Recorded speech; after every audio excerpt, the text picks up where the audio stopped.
I'm here with Alan Dukes, this beautiful guy with the beautiful hair. We just found out it's actually real. Who is a guitar tech for Riley Green. Let's Go. Yep. Finally got it right. Take 15. Um, let's rewind. Yeah. All the way back to the very beginning. Where are you from? I'm from Georgia. I'm from right here in Georgia, southeast Georgia. Where in Georgia? Not too far from Savannah, Lyons, Georgia, Vidalia, Georgia. Okay. In the middle of farming country, Redneckville, USA. I mean, we deep down there. You're deep down there. How's your Yep. mama now? They good. Yeah? Did you eat? Oh yeah, we did. See, I'm learning. I live now in Georgia, so what got you into doing this? Have you always been on this side? Are you a guitar player? I play guitar. Grew up playing guitar. My dad played guitar. He also played drums. I actually started beating on the drums because my dad always had a drum set up in the living room, and I would play on his drums, and he always had a guitar and an amp sitting by, so I'd plug it in and pretend like I was playing. And my mom plays piano, so I have somewhat of a musical family. Grew up playing in church. My mother played in church. You were screwed from the beginning. So yeah, it's from the very beginning. I was heavily influenced. I mean, I was born in 1985, so I grew up on 90s country. Let's so go. I got real spoiled the first time around. It's making a comeback, but I got spoiled the first time around.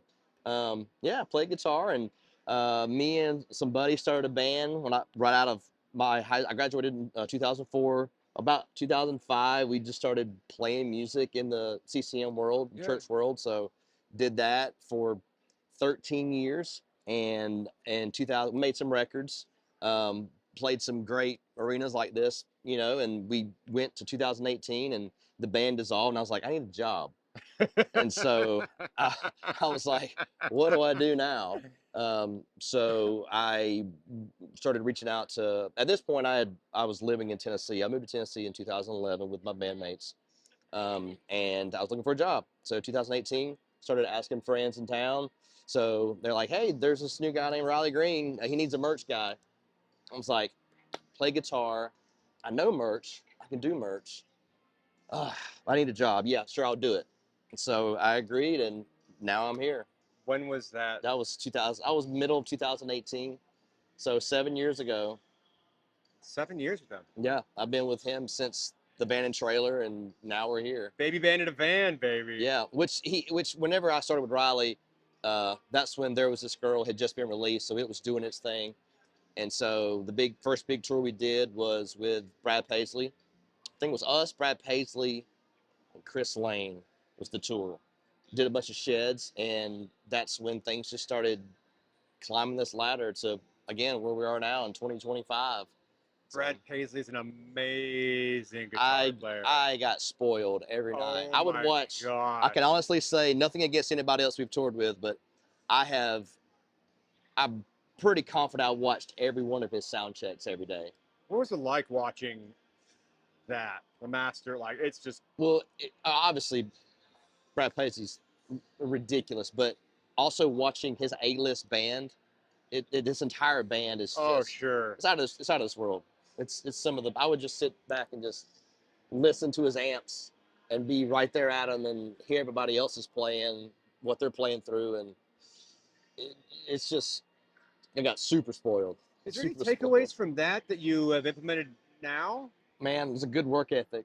Seeing how Brad would, this would have been 2019, I believe, 18, maybe into 19. He would sound check pretty much almost every show day. There would be some days he wouldn't, but there was always, the band would at least check. Nowadays we get away a lot with just doing line checks, moving through the day, keeping the ball rolling, staying on schedule. But Brad was like, nah, I'm gonna check today. And listening how their sound checks, he would just say, guitars and Cadillacs, and they would just play any song under the moon, and they would just know it and play it. And seeing that type of craftsmanship out of a musician is pretty remarkable. Pretty remarkable. I have a question. Is it hard to go from there to here? I don't think so. I think it's been an evolution. Yeah. I mean, I Don't mean to get too personal. no. It's. I mean, when you say from here, from where my From world. stage Oh, to I'll be honest. Like with my band, um, we were all hands on deck type of band. So I was doing multiple things. All of our other band members and bandmates were doing multiple things. So we didn't really have a big crew. I think the most people we had hired at one time was like 2 guys to help us out. So I was used to having that type of work ethic while also playing on stage. And so when I got to 2018, when that had ended, um, I didn't really have that tug to continue to be up there. I was just like, man, I've got other gifts, hmm, you know, in my arsenal of things that I yeah, want to explore. And so that took me to here. Everything I did in those 13 years got me to here. That work ethic of learning multiple things, not only being a musician, yeah, but learning how to do a lot of things, from some lighting, some audio, some teching. You know, I was my own tech, so I had to learn, yeah. and that got me here.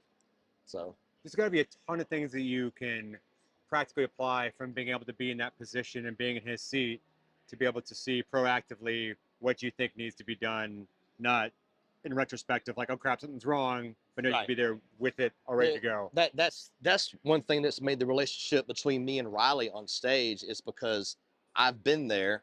Correct. I know what it's like to be there, singing, looking out at a crowd, and to the now. And the very obviously it takes time, but now that I've been with him for so many years, I know a little hand movement or a sway in a certain way. Oh, that he wants this, he needs this. I can pick up on those little nuances.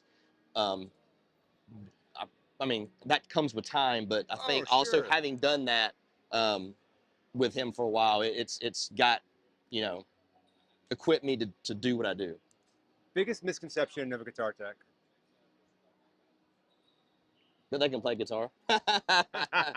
No, I don't know.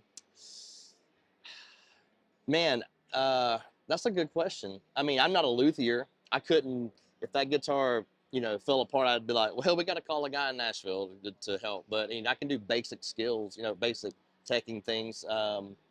But maybe, yeah, maybe that. Not all. I know some techs that really they don't play. They just Yeah, know the instrument very well. yeah. They know what it's supposed to do and how to set it up for whoever they're teching for. So, yeah. What is the biggest mistake you've made, and what did you learn from that mistake, or have you ever made a mistake? Oh yeah. Oh no. I don't know. I've done it. Yeah, no, There's you're been good. there's been several times where I've or misplaced a capo position or something Yeah. or on a guitar change or oh man, I'll never forget this. We were playing Red Rocks last year, which we're going back this year, and for some reason when we went through line check, we went through sound check, I gave him his electric, the one song he plays electric on, I gave it to him.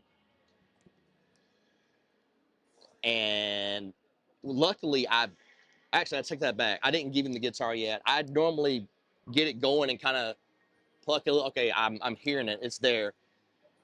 Right before the song was happening, I was doing that and nothing was happening. I was like, "What's going on? I want to know." And we were running through a fractal at the time, and it was on the concrete. And the only thing I could think of was, for some reason, it was not outputting audio. And I don't know if somebody bumped it or something happened while I wasn't looking.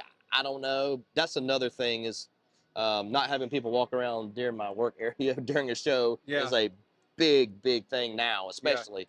But he was not. It was Red Rocks. Guitar didn't work. It went down, and then we tried to make it work, and it just went into this cluster of just, oh my gosh, what is happening? Yeah. He was not happy, but we fixed it, remedied it. We have a different rig now, so that was probably it. One of the things I noticed from like the goods and the greats is the ownership of it, and not trying to blame things. Like, Right. that was messed up. I understand that it's my fault. What do I learn from that? How do I take a step forward? Not kind of living in that or passing it off onto to other people. Ultimately, it is on me, regardless of what happens. So with this world, there's a bunch of like routines that are set up, not just for sanity, but in terms of making sure everything's in place, good to go, so that that's ready to go when it's supposed to go, so you don't miss that. Walk me Hmm. through your day when you first get here. What's the first thing that comes to your mind, other than like I'm claiming my spot? So you're here, you claimed your spot, you're breaking things open. What's the first thing that's starting to go through your mind to get ready for that? The first thing I do is I get in my spot, unlid my vault, and first thing I do is I give a visual inspection of the guitars before I touch them.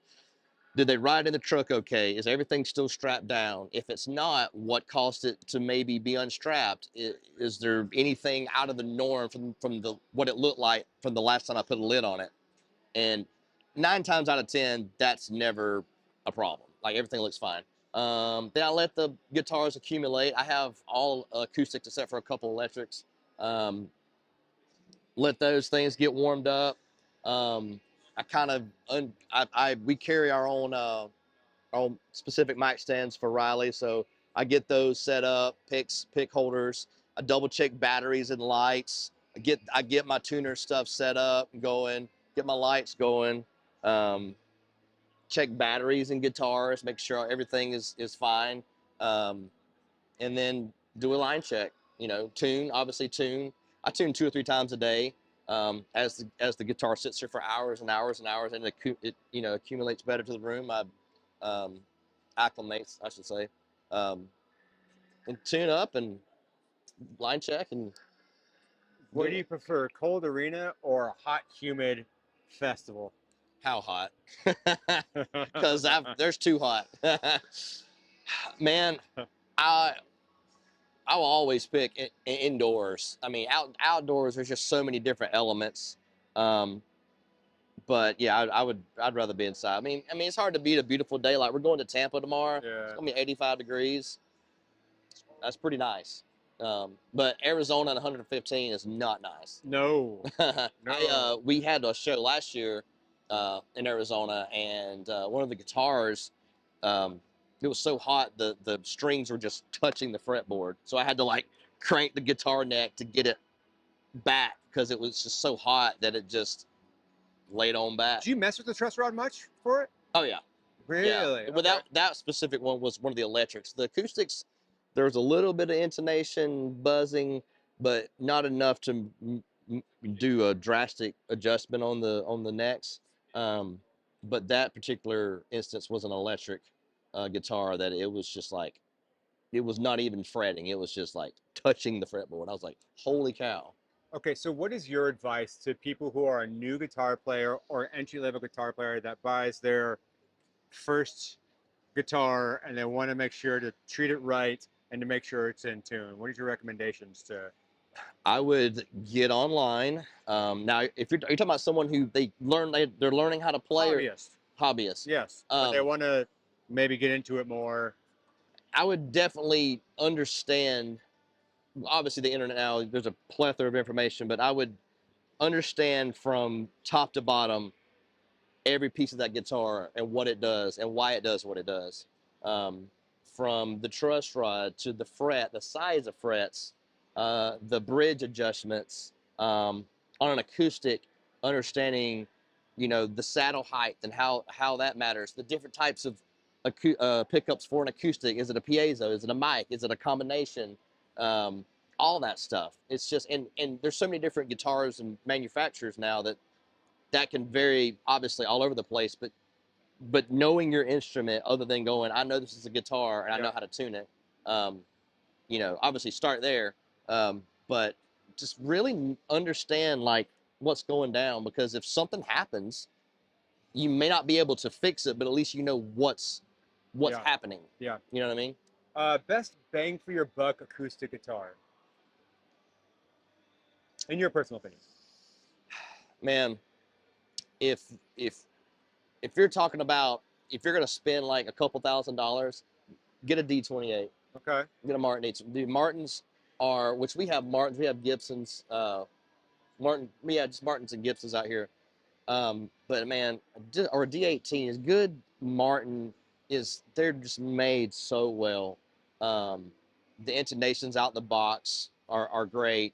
They're just built really good. They tour really good. They stand up really good on the road.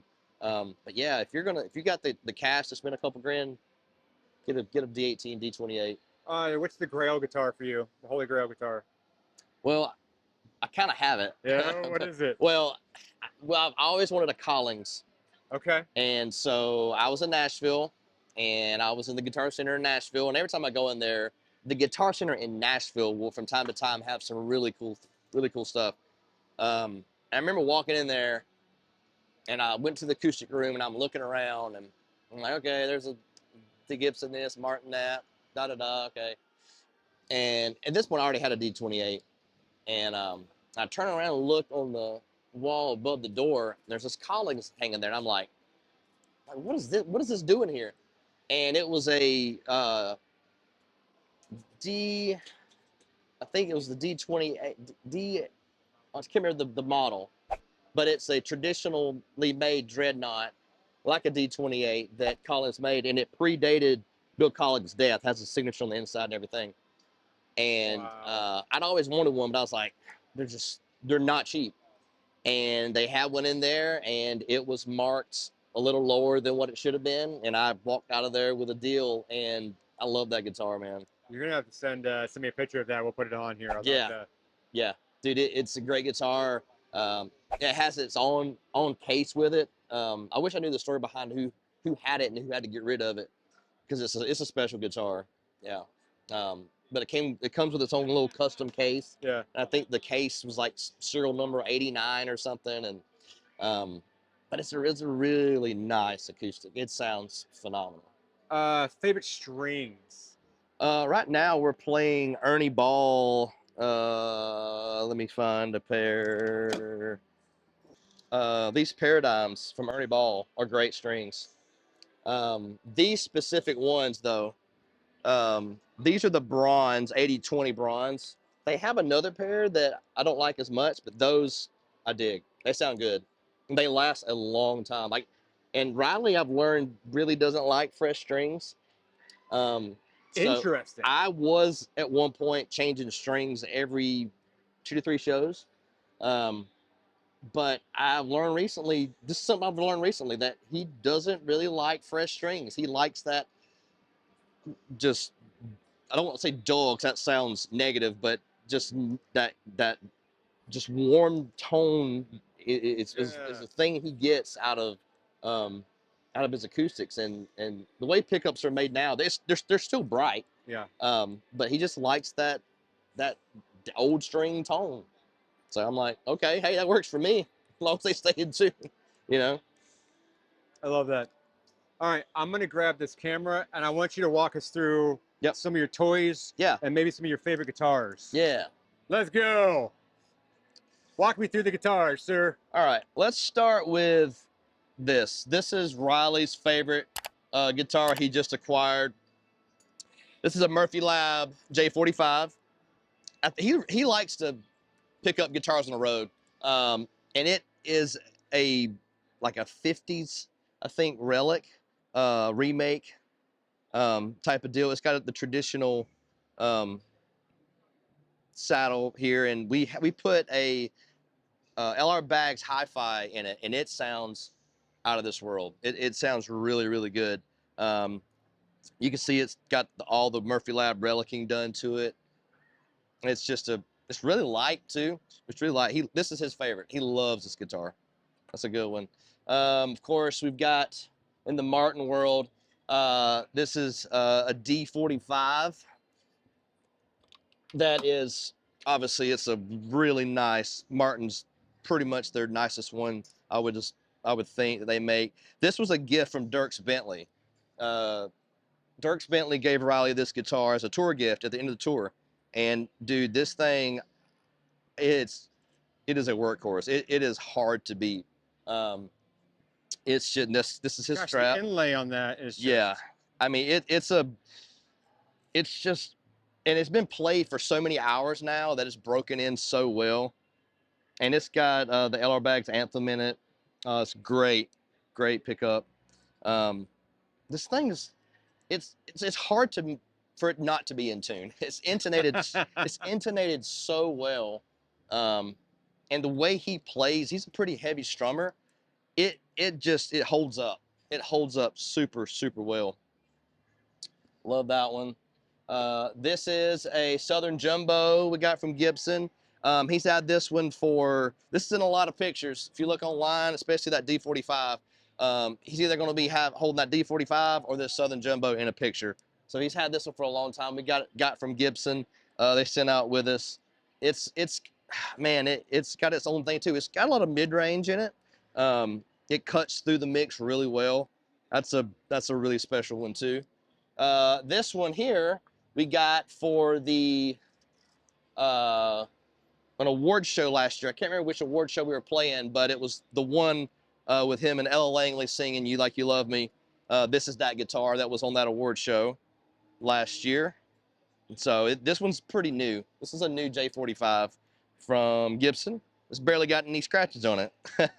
But this one and the Southern Jumbo are the two backups. This is tuned down to, all the guitars are tuned down a half step. This one is down a half step in drop D, along with the Murphy Lab J45. And this is interesting. So this is the one that would not work at Red Rocks, but we got it fixed. So this one's kind of a little bit of a Frankenstein. It is an American Telly, but it's one of those deluxes. So that it had like the noiseless pickups in it, where you press the button and it splits the coil or something. I can't remember what it does. But anyway, we got rid of all that and just straight wired some Seymour Duncans in it. This thing rips. It sounds really good. It's got a really unique color too as well. It looks like black, but it's actually like some type of pewter color. But this thing sounds super good. I set this up right before tour. It plays so good. It's just a standard Telly. Yeah, it's just a Beautiful guitar. ripping guitar. And what's interesting about you coming by today, he decided to buy a new guitar today. So he bought this today. Oh my goodness. Yeah, so this is a 50s relic Strat.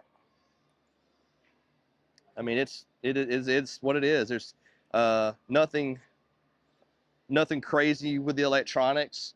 It's, man, I plugged it in today for the first time and got it going, and it's, it's a custom shop, limited edition custom shop. Huh. That's a beautiful But guitar. I mean, look at the neck. Yeah, that's But beautiful. dude, it sounds stupid good. I mean, this is a really cool guitar. He'll be playing it for the first time tonight. That's awesome. Let's go. Yeah, that's a really cool one. And that's it, man. Awesome. That's all the guitars. Favorite tuner? Sonic Research, hands down. Turbo tuner. They have the small version of this. We also have a Peterson, which is great. I go through both of them I always go through multiple tuners. I also have headstock tuners on all the guitars. Really? Which my favorite headstock tuner are these Unitunes by TC Electronics. These are an amazing tuner for a headstock. I would say these are, for me, the most accurate headstock tuners. But I also have, tuners I can plug into, so I can check multiple ways. Sometimes if there's a loud stage, the headstock tuner doesn't pick up correctly. So I go through multiple tuners just to make sure that I'm reading accurately across the board. Yep, and then down here is our electric setup. Pretty simple. So wireless from the guitar hits another Sonic Research turbo tuner right there. And then it goes into this Lil AB switcher. And I have a main unit and a backup unit for electric. This is the UA Dream. Dude, it sounds remarkable. Yeah. Which all of our other guys go through fractals, which I still have another fractal for Riley if we ever want to use it. Nothing wrong with it, but for what Riley needs, for needing just a simple electric tone, it was just overkill, and I needed something a little bit more dummy proof, and so I went with the UA Dream. And dude, I can't believe what comes out of that little box and how it translates out there. Because I never had any profiling amps. I always went through real amps, back in the day when I was playing. And so it's come a long way since then. Those things sound ridiculous. Sound really good. Man, thank you so much, man. I appreciate you, brother. Yeah. If people want to follow you and follow your career, where can they follow you at? Instagram, Dukes Allen. It's pretty easy to find. That's pretty much across my socials. My name's More Alan stage Dukes. left at a Riley Green show, baby. Thank you so much, man. Yeah, dude. Yeah.